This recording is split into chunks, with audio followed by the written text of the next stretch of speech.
algebra students, it's Mrs. Tremblay. It is time for lesson 12.3. This is all about box and whisker plots. It's definitely the cutest little graph you'll ever see. Cute as a kitten. So, yes, there is a such graph called a box and whisker plot. It's a type of graph that displays a data set along a number line using medians, so middle numbers. Quartiles divide the data set into 4 equal parts, which the word quarter, 4, that kind of makes sense. So quartiles, 4 parts. The median of the data set, so the middle of the data set, also known as the second quartile, divides the data into 2 halves. So you have your amount in the middle, and then you have a lower half, and you have an upper half. The median of the lower half is called the first quartile. The median of the upper half is called the third quartile. And the numbers that make up a box and whisker plot are called the 5-number summary of the data set. Lots of information, so let's try to make this real here. This is what a box and whisker plot looks like.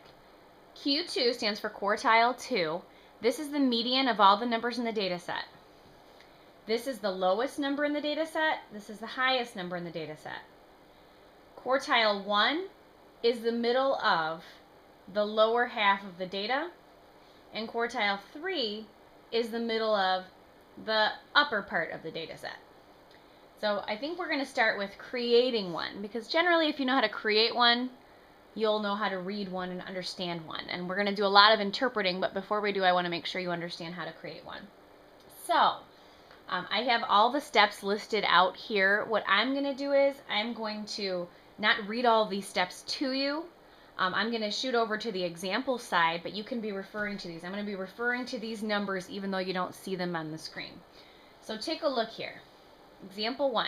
It says a basketball player shot, and it gives you all of the different numbers of times they shot during the last 11 games. So during the first game, they shot 7 times. The second game, they took 9 shots. It doesn't say how many actually went in, but they took the shot. I ask you to make a box and whisker plot for the number of shots he took per game. So since this is all about medians, step number 1 says to order the data from least to greatest. So you're going to take all of these values and put them in order from least to greatest. And when I do this, as I use the number, I usually cross it out. You can be doing this as I'm doing this. You know, I miss numbers all the time, so be watching me to make sure that I don't. Help me out. I see 9 happens twice. I need to put both times that it happens. And what I usually do at the end is I count, okay, 1, 2, 3, 4, 5, 6, 7, 8, 9, 10, 11. Oh, I see I did miss a 6. I'm going to put that in there. And then 1, 2, 3, 4, 5, 6, 7, 8, 9, 10, 11. So make sure you got all the values. For me, that's the toughest part. I don't know why. It just is. Okay. Step 2 over here says to draw a number line that includes the least and greatest values and place them on the number line. So in this data set, I say my lowest value is 1 and my highest value is 15. So on this number line, I want to start at 1 and I want to go all the way up to 15. Sometimes you don't have to count by 1s, you can count by 2s or by 5s. I think we can fit them all on this. So I'm going to make a number line that starts at 1 and ends at 15. So 2, 3, 4, 5,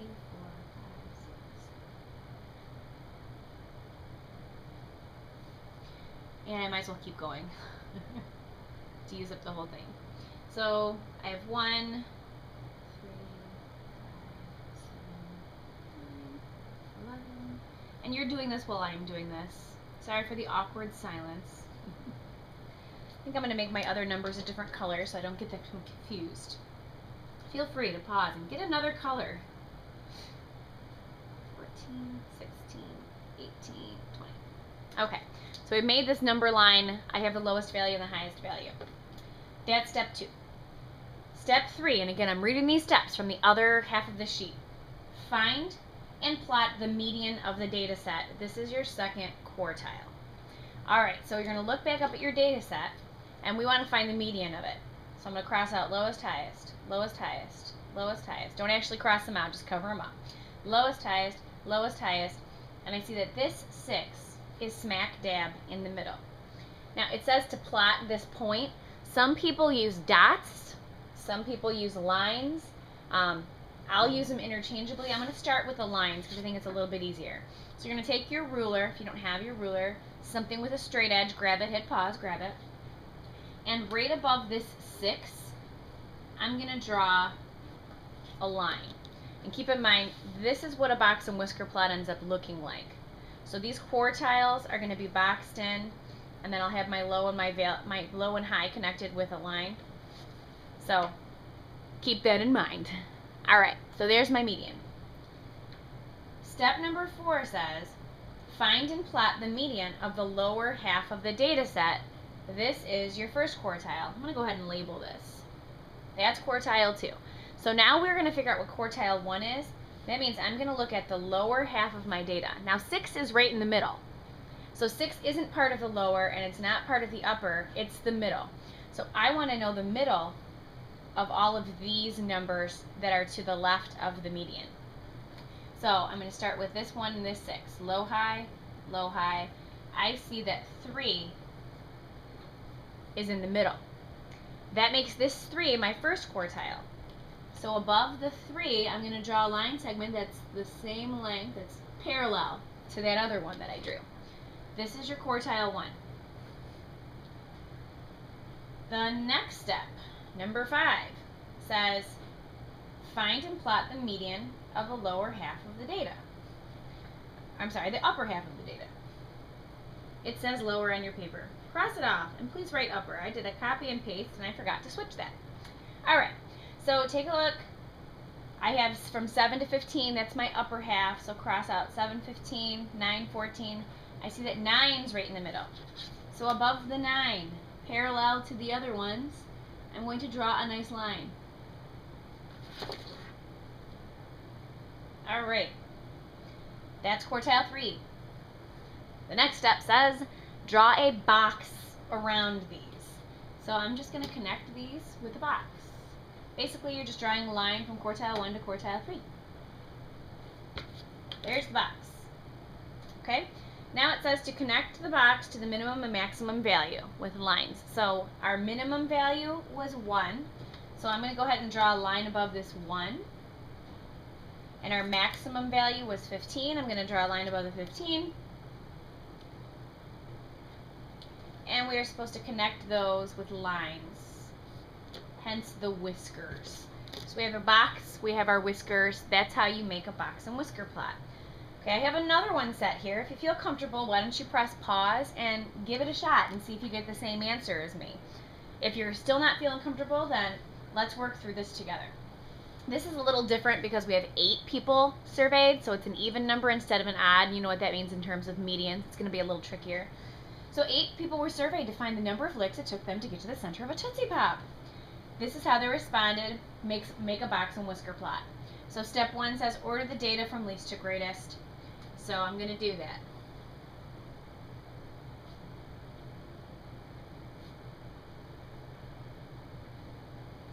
And I know this is for 8 people, so because I know myself, I'm going to double check. 1, 2, 3, 4, 5, 6, 7, 8. Good. So we've ordered them from least to greatest. Now what I'm supposed to do is make myself a nice little number scale that includes my lowest to my highest. Well, I need to get from 3 to 25. I'm thinking I want to count by 5s for my main point here. So I have my 0, 5, 10, 15, 20, 25. If you want to go ahead and put those little individual tallies in between, it might make it a little bit easier. So I have 0, 1, 2, 3, 4, 5. So you're just making 4 lines in between. 6, 7, 8, 9, 10, 11, 12, 13, 14, 15, 16, 17, 18, 19, 20, 21, 22, 23, 24, 25. Okay, so that's all set. And this time I think I'll use dots instead of the lines because sometimes you'll see it that way. I'm going to go ahead and I'm going to plot my minimum and my maximum right now. So I see the minimum's 3, the maximum's 25, so 1, 2, 3. Above that, I'm going to put a dot, and my maximum's 25. Above that, I'll put a dot. So there's my min, there's my max. Now, we need to find the median of the whole data set, so I know the second quartile. So even though we have quartiles 1, 2, and 3, you have to find 2 before you find 1. So I'm going to start from the outside in. Those 2, those two go together, those two go together. And look what happens. We get 10 and 15 as two middle numbers. Well, you can't have two middles, okay? So what we need to do is we need to find the middle of 10 and 15. You do that the same way you did that when you were finding the median of a data set with two values in the middle. Add them together, you get 25. Take 25 divided by 2, and we get 12.5. So our second quartile is 12.5. So here's 10, 11, 12, and halfway through would be there. I'm just going to use a dot. If you want to use a line, be my guest. I really don't care which way you do it. I just want to make sure that you'll see it both ways. So there's my second quartile. Okay, I need to find the first quartile now. In this data set here, you did not include the 6 because 6 was the actual middle. But in this data set here, 10 is not the middle, right? So I'm going to include the 10 when I'm finding quartile 1 because it's not the middle. This is part of the lower half of the data set. So 3 and 10 go together. I see that I get two numbers again. I get 3 and 6. So again, you're going to add them up. You get 9, divide by 2. So 4.5 ends up being quartile 1. So here is 4. 4.5 is halfway through. I'm going to make my dot there. Same thing on the upper half. 15 is not the middle. So when I find the middle of the upper data set, I'm going to include that when I'm doing it. So I end up having 18 and 22 in the middle. I take 18 plus 22, which is 40, divide by 2. The middle of this is 20. So above the 20, I'm going to put a dot. Now remember that you put the box around the quartiles, right? So the box goes around the middle 3. This is why I like using lines better than dots. So you'll probably see me using the lines from now on, but I just wanted to make sure you saw it both ways. So there's a box around the quartiles. Then we're going to connect our minimum and maximum to the box with nice straight lines. Please use a ruler. Alright, so that's how you make one. Now what we want to do is to be able to interpret some things about these box and whisker plots so you understand why on earth people would make a graph like this. So turn your page, and here we go. Okay, so this figure shows how the data are distributed in a box and whisker plot. Let's make some sense of this. First of all, 1/4 of the data are in each whisker. So this is a whisker, this is a whisker. 1/4 of the numbers that you have are here, and another 1/4 are here. Half of the data that you have is in this box, because 1/4 and another 1/4 make a half, right? 2/4, 1/2, yes. Okay, so some things you're going to have to be able to tell me about a box and whisker plot are the range and the interquartile range. So if I ask you for the range of the entire thing, range is the same thing you've learned before. It's just the highest value minus the lowest value. So take the max minus the min and you get your range. If I ask you for an interquartile range, that means I want to know the range from the first quartile to the third quartile. So you would take quartile 3 minus quartile 1, and that tells you how far it is from quartile 1 to quartile 3. So full range, take high minus low. Interquartile range, take quartile 3 minus quartile 1, and that'll give it to you. And that's basically what this information in the next paragraph said. So that's a measure of dispersion. It's interquartile range, not standard deviation for this one. Whew, it'll take a little bit less time, right? Okay, so take a look. Scooch it over. Here's a box and whisker plot. This represents the lengths of songs in seconds played by a rock band at a concert. So, song length in seconds. We see we have our graph. They use dots on this one. Well, I did. The book did, so I got this from the book. So letter A says, find and interpret the range of the data. I did not say the interquartile range. I just said the range. So if I want to know the range, it's still high minus low, right? So look at your graph. The maximum, when I follow it down, is 300. The minimum, when I follow it down, is 160. So to find the range, all I have to do is take 300 minus 160, and I get 140 seconds. Now it says interpret the range. So you can't just give me the range, I want you to interpret it. So what does this 140 seconds mean to you? Well, it means that the song lengths vary by no more than 140 seconds. So from here to here, there's nothing beyond that in either direction. So song length varies by no more than. There's inequalities again. 140 seconds. So could some of the song lengths vary by less than that? Sure, but it can't be more than that because it would extend past the max and the min. Okay, letter B says, find and interpret the interquartile range of the data. So now what we're going to do is we're going to take the third quartile minus the first quartile. So interquartile range means I want the range of the boxes here. Quartile 3 is 280. Quartile 1 is 220. So I'm going to take that 280 and subtract 220 from it, and I get 60 seconds. Now we're not just supposed to find that, we're supposed to interpret it. And don't overthink it when you're interpreting it. That box represents the middle half of the data, right?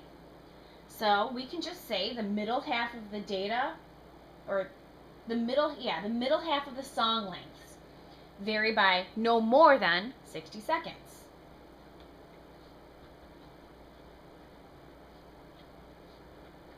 The middle half of the data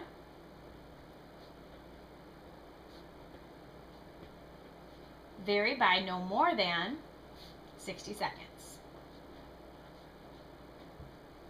I'm sure in class we'll have a big discussion about this. Okay, letter C. Describe the distribution of the data, how the data is distributed. Now, I'm sure right now you're thinking, what on earth are you talking about? Well, over here, we talked about how the data are distributed, right?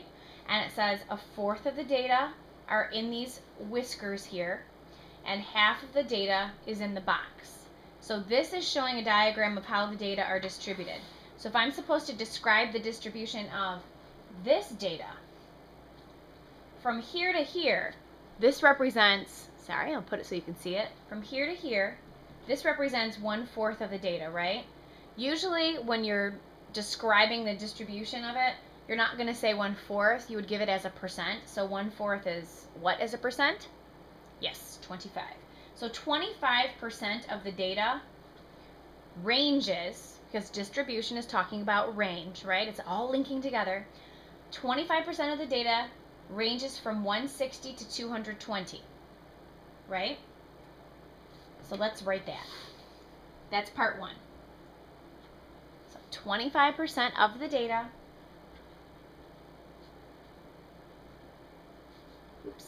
ranges from 160 to 220. Now, when you looked at that diagram, it said half of the data were in the box. So half as a percent would be 50%. So let's look at our box. It says half of the data, or 50% of the data, ranges from what to what? From 220 to 280 seconds. So 50% of the data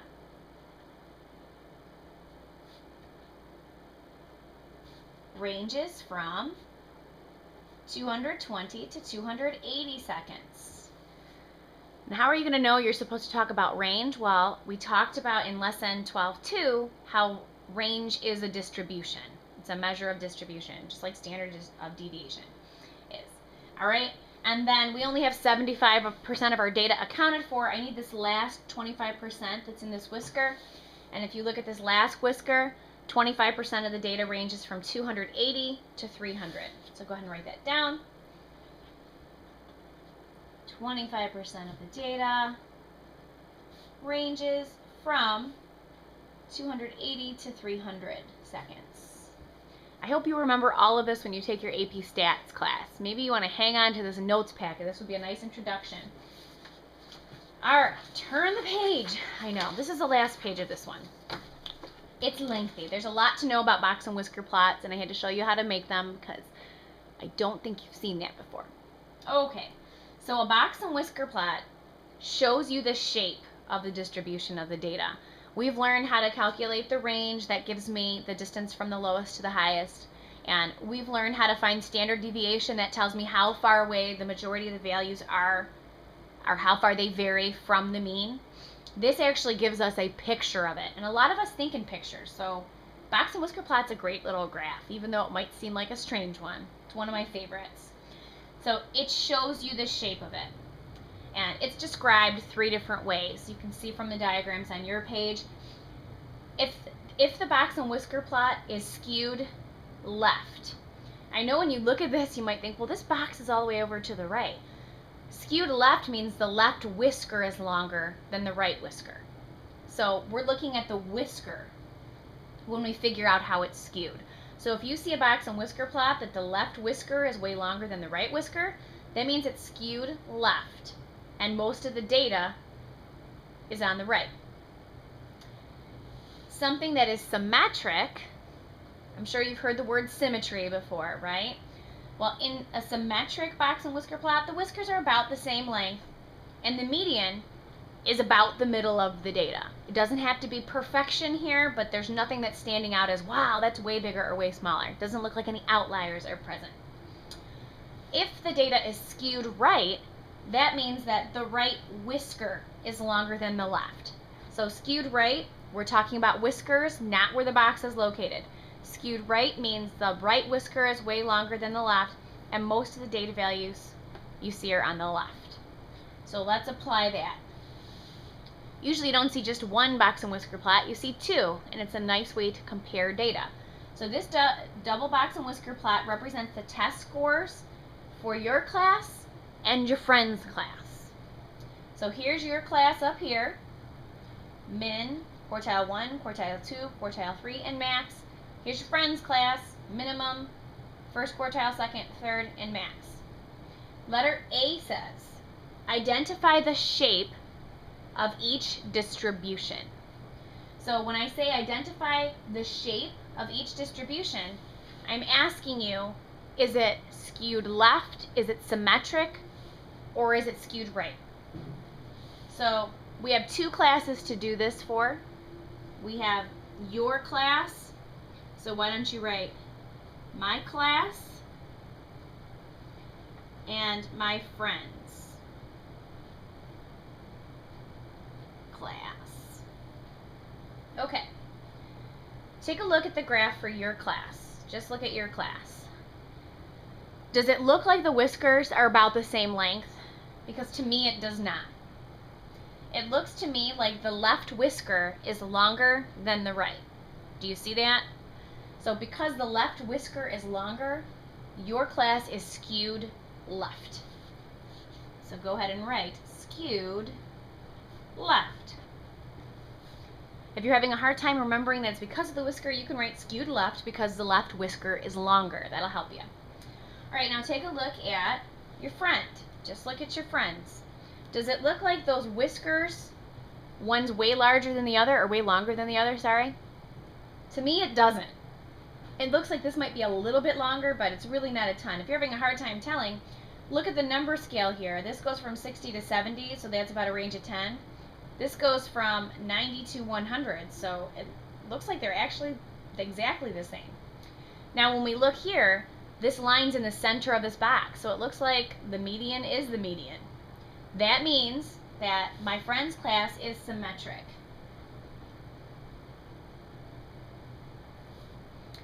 Okay, so symmetric. And letter B, the last one in this lesson. Which test scores are more spread out?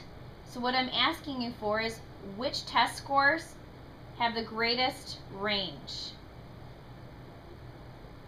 Now on a box and whisker plot, if you don't have to calculate the range, it's really easy to see which one has the greater range. Take a look here. They both end at the same point here. Do you see how your friend's graph is longer? That means they have a greater range. If they were set at different spots, they didn't end at the same exact spot, all you would have to do to figure it out is find the range of each, the entire range, not the quartile range, interquartile range. So let's actually do that. Take a look at your class, or I'm going to say my class. I'll just say my. For my class, the highest score, take a look at your graph, if you follow it up, is 100. And the lowest score, if you follow it, is 65. So the range for my class, your class, same difference, is 35. If you look at your friends, we have the highest value being 100. And the lowest value in your friend's class, if you follow it up on the graph, is 60. So your friend has a range of 40. That means that your friend's data is more spread out because it has a greater range. You are done. See you tomorrow.